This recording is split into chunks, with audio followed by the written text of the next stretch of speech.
Bakının Nərimanov rayonunda Zərfə xanım Əliyevanın xatirəsi anılıb.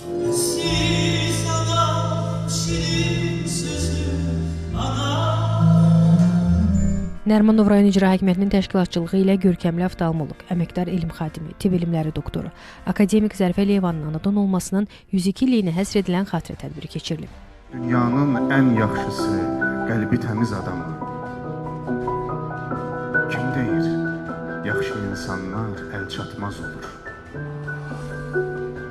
Onlar hər kəsin içində, ürəyində yaşayır.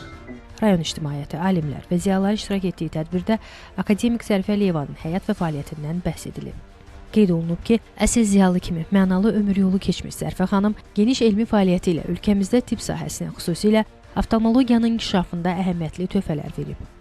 Tədbirdə çıxış edən Nərimanov rayon İcra Hakimiyyətinin başçısı Elgin Həbibullayev Zərfə xanım Əliyevanın Azərbaycan xalqının ən gözəl keyfiyyətlərini özündə birləşdirən gözəl və qayğıkeş ana, cəfakeş və sədaqətli ömür gün yoldaşı, həm də Azərbaycan tibb elminə böyük töhfə verən görkəmli alim olduğunu bildirib. Tədbirdə o da vurğulanıb ki, Zərfə xanım onu tanıyanların yaddaşında xoş xatirələrlə qalıb. O mehriban həyat yoldaşı, gözəl ana və sözün əsl mənasında böyük ziyalı idi.